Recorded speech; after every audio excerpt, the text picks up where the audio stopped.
Dear Mr. President, Mr. Donald Trump, dear Elon Musk, dear White House, FBI, everyone.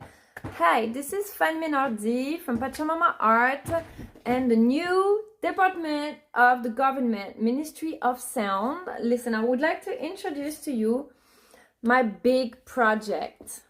This is Bolt. This is my dog. This is our national mascot that already has found a new family. Unfortunately, you guys breaking my heart,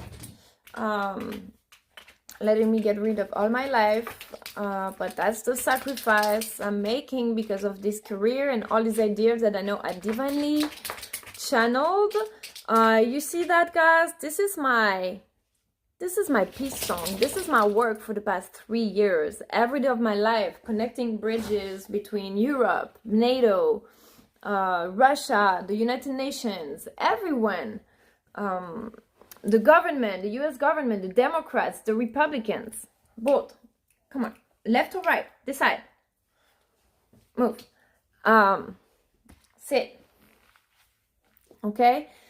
So my branch, the Ministry of Sound, of course, I want to create a giant cultural and scientific center here in Florida because there is no job opportunities in Florida for high-skilled, high-willed people. This is like small jobs, small salary. People are broke. Everybody's broke. They won't even take a cat because everyone is broke. This is crazy. So I really want to generate this opportunity here in Florida because we have the beautiful weather. Everything is beautiful. We have the beach, we have the space launch complex, NASA. So we need to bring more culture here. Definitely. So I'm really excited about this project and that your attention that you're paying to it. So please send me Elon Musk so we can start first my personal family project. I've been here alone waiting for the perfect man, loyal for many years, but someone that we could also work together, and share the same passions. Not always agree on everything, but even though we agree on a lot of things, he's just on the extreme of the criminal immigrants, and I'm on the extreme of helping people, the refugees, and of course you need to compromise for everything. There is the economy in the middle, there is special cases, so it's great to have two leaders who get along, who love each other, but have different perspectives. This is how you unify the people, and mostly that me and Elon Musk he's a Republican, I'm a Democrat, we're so connected together, and yet such opposite that the people who like our union is really the prophecy of Pachacuti, because the people who love him, are gonna have to listen to my ideas as well, and the people who hate him, they're gonna be reassured by having my other perspective as well. So it's really a way to harmonize everyone together and stop the division and the hate that you find on all social media that generates a lot of fear. There is a lot of fear and a mistrust in the government. Like every day I'm in between, oh my God, I'm so excited about the FBI and the White House and them paying attention to my projects and being so enthusiastic about it. And at the same time, I'm full of fear. I'm like, are they doing it just to manipulate me and destroy my life because I went into delicate topics in politics? I had the courage, to speak my truth and keep going. So people are in between, what we tell you, you have to be enthusiastic but optimistic about the future, and we have to restore trust. People are very excited about that. And at the same time, you look around and the result is that I'm losing everything and people are losing everything. And single moms that I've seen before, I have to kick them out of my house because they would come here and not pay anything, not contribute to anything, not participate. That is not the case for me, guys. I'm sorry. I'm contributing to every single thing. I'm actively participating in politics. When you go to Christmas dinners, last time I was invited for a party like a year ago or whatever. I'm so often. I should have wrote the date. And I was trying to talk politics a little bit. It was during the elections, I think. And they were like, oh, no, we don't talk politics here. We don't want to be inconvenienced, or we don't want to put bad vibes in the conversation. And I was like, okay, but looking away from important conversations, this is how then you have just people who come and do whatever they want. And I'm very appreciative to Donald Trump, to President Trump, because even though I have opposite opinion, they are actually listening, and he's been offering solutions to my critics many, many times. That's why I appreciate him more than before during his campaign, when he was saying all these racist things against the immigrants, and then they actually encouraged me to post my videos from the kids that I know and their stories and stuff. So it means, you know, they're open to dialogue, and then they are changing the policies a little bit. Unfortunately, not that much in terms of immigration, but I mean, they're kind of right, you know, like I came to America the right way, like with the visa, with everything. Like I would never put my kid through crossing the Rio Grande with full of alligators. Like it's dangerous. They go through human traffickers. Some people get killed on the way, you know, they see cadavers. Like kids were telling me the story of how they come here to the United States.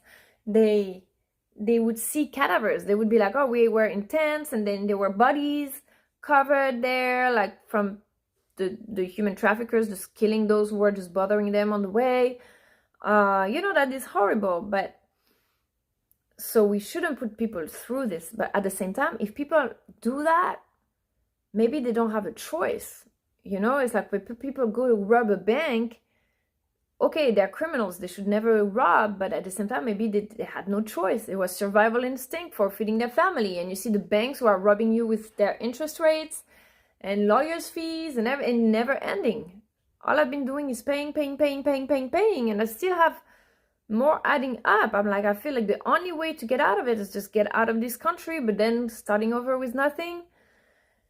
You know, when I have such big projects here, the Ministry of Sound. So let's talk about this center. Ministry of Sound would have three different branches, right? Three different parts in this center. So one of the center would be a cultural art gallery, art center, a cohort of all the to give opportunities to artists to make a career out of it, to have exposure, you know, and to have like high income people come and buy their art. We would have another side of the center, which will be purely scientific research on acoustic levitation for the purpose of using in space engineering. I already posted all that, you know it, but I'm re-explaining with my own voice, which I hate to listen to my voice in English. I have this nosy voice. Anyways, I want to bring specialists from the International Space Federation, from SpaceX, from the First Class Agency. Everybody's so excited for this project, you know. William Brown is an amazing scientist. Every time he speaks, he's just like blowing your mind. He talks about time travel, the Rosen-Einstein bridge, which is like how the electrons or particles can transfer like from one point to space to the other, which has been already existing. So this is the beginning of teleportation. He also works on harmonic frequencies, so that is perfect for the acoustic levitation research, because, you know, my equations is about a system that is recycling the energy, circulating the energy constantly, and able to amplify or reduce depending on temperature and the crystal vibration generated by the frequency of sound. Okay, so all this added up to a system will be able to amplify the energy, the pressure, or diminish it. So, of course, energy cannot be created or destroyed. It can only be transferred or converted, but the pressure within the system can definitely evolve. So with the temperature and the friction of the crystals contained in that little system, right, the energy released from the crack of the crystals due to heated temperature and stuff like that will generate pressure. And this is with this pressure that is in the system that you generate electromagnetic propulsion to be able to levitate the ship without combustion. So it's all in my Ministry of Sound mastermind, okay? But this is basically the idea, and I talked about it to Mohamed what was his name? He's an Egyptian researcher. He works with Billy Carson, and he works in all ancient technologies and stuff. I presented him in detail, and he was like, "Oh yeah, that's pretty legit. That's pretty cool." So, just to give you a quick example, when you use quartz, okay, quartz or hematite, these are crystals that break easily, and they're very sensitive to temperature. So with heat, they will break. So this friction of the temperature within the system will release energy from the crystal. This is what's going to build the pressure. But you have other crystals like obsidian that are volcanic crystals. They have a lot more resistance to heat, obviously. So they will be used to actually isolate, for isolation and cool down the system. So we'll work like this with crystals and acoustic levitation to just amplify, okay, the waves. Have you seen cymatics? Just you put like some salt on a disc or whatever, and you put some music next to it, and you will see the salt start changing in shapes just by the sound, the frequency of the music. So this way, within the system, you're able to change the wavelength, right, of the energy that is within the system, and that's how you amplify the energy or diminish it and create the propulsion. So it's very legit. Of course, I'm not dedicating my life to this scientific research. I'm just interested very superficially. I have the great ideas, but I know who are the great people who can make this happen. So I want to bring them to that center. I want it to be a data exchange center for people from NASA, SpaceX, Blue Origin, all these great companies that are making tremendous progress, even like Russian scientists, to be invited to this center, okay, to share data so we can all progress together. We can establish, for example, I was watching a documentary, a post about the moon, and they were like, the Russians are going to build a data center on the moon or whatever. And I was like, how are they already going to, so is it first come, first served? You get on the moon and the first one who gets there gets the land and it belongs to them? Or because reaching a point, we're going to have to put limits on the moon, on Mars, on the planets, who owns it, to avoid having to, so this center where we are could be a great meeting point to start saying, okay, so if Russia is going to have a data center, maybe the United States could invest into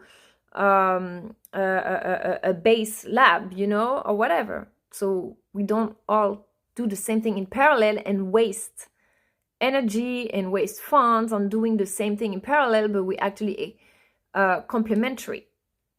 That's just progress, because honestly, everyone wants to have their data center, everyone to have their own little thing, but there's so much poverty on Earth that we have to save resources. We can't just keep wasting, or people who have like 3 cars, 5 cars, we can just keep wasting resources while other people are dying of hunger or losing their homes, and they have nothing. So we have to save. And when I mean saving, it's not saving on like, oh great, you saved $5 on gas. Okay, that's at national level, that's huge. But I'm talking about big projects, billions of dollars. You're going to build a research center on the moon, that's like maybe $100 billion or even more than that. So you're going to do that. The Russians are going to do that. And then the wars. And they're going to invest $130 billion into protecting Ukraine. And these are billions and billions and billions of dollars that add up, that could go to people, that could go to the United Nations, to humanitarians, and all these things. So we have to think smart, and we have to start putting the people first. I'm tired. You know what? Even when I kicked out these moms out of my house because they were drowning me, and you see what I did for them, I'm doing to myself too. I kicked myself out of my own house.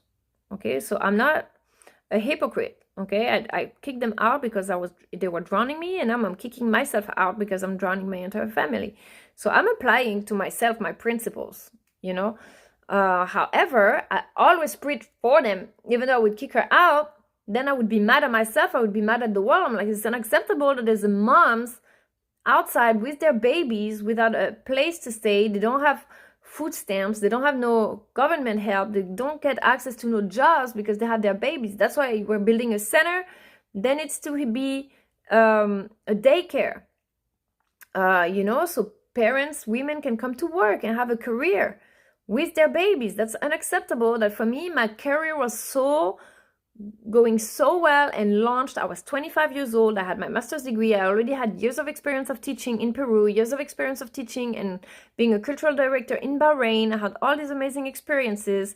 I had to put all my career on hold for having a baby. I have a 10 years gap, in my resume. So of course I built my own business, but women have the right to go to work and still be able to see their kids. So it's a huge progress. And of course, it will also be political, so we can keep building the bridges. I would like to be in charge of relations with Russia, and I'm out of space on my phone, so I need to stop the video.